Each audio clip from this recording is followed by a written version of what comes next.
So how do you feel when a candidate asks you if you have any hesitations about their candidacy?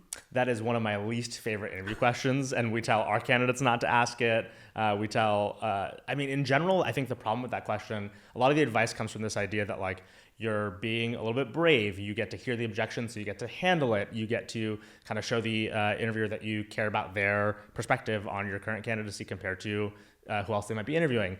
But I think all of that misses the two major downsides of that question. The first is it's quite awkward for the interviewer to answer that, and not in like they're an awkward person sort of way. Even someone like me who's really comfortable giving feedback live on an interview, if I have an objection that you haven't really fought back on, I'm not really looking for you to engage it directly. My questions for you will be centered around getting you to answer it indirectly. And so me, saying something like, yeah, my hesitation is you don't have XYZ experience.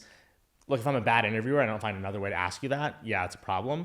But if I'm a good interviewer and you haven't answered that, it's probably because you're actually directly weak on that subject. I don't want you to kind of play with me and play with that question directly, because it's kind of like saying, I'm giving you the answers to the game, and you just need to reformat it back to me. That doesn't work. The second thing about that, it's actually also structurally not great for the interview, because this is like a last question and you want to leave on a relatively positive note. And so if the last thing you're prompting my brain with is what is the problem with you, I'm now going to, even if the conversation winds up being positive or somewhat constructive, I'm going to leave having been asked and prompted in my brain to come up with what your flaws are.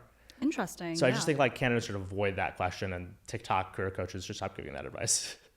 I think that's good advice. What's the most awkward answer you've given to that question? I'm definitely honest. That's the hard part, as I am honest about it. I believe that. Yeah, and so I think, I don't think any of them have been awkward because I'm, smart enough to frame things the right way where the person can empathize with what I'm saying and they understand in the context of who they are. But I think the most awkward thing that's happened, I remember one person I gave the feedback to around their experience, what they lacked, and it was literal. They couldn't fight against it. I knew their background. I'd asked questions about it, and they just tried to like shoehorn a bunch of other examples in. This is very common. A lot of people do this across the board in interviews. But when they're doing it so directly, this is why this question is so bad. It was just a lot for me to like sit there and go, oh man, like this just sounds awful. It's almost like their candidacy was way worse because now they were attempting to tackle it with like analogies that made them seem off. It's kind of like, okay, you've gotten the cheat code to what your problem with your candidacy is, but you actually don't have the material required to craft a proper response. And now you look kind of off for attempting to shoehorn a bunch of other stuff, square peg, round hole sort of thing. Right. Yeah. Interesting. I mean, personally, I prefer when candidates ask me for feedback via email after the interview rather than ask me, during the interview at the end, once again, kind of leaving a bad taste in your mouth.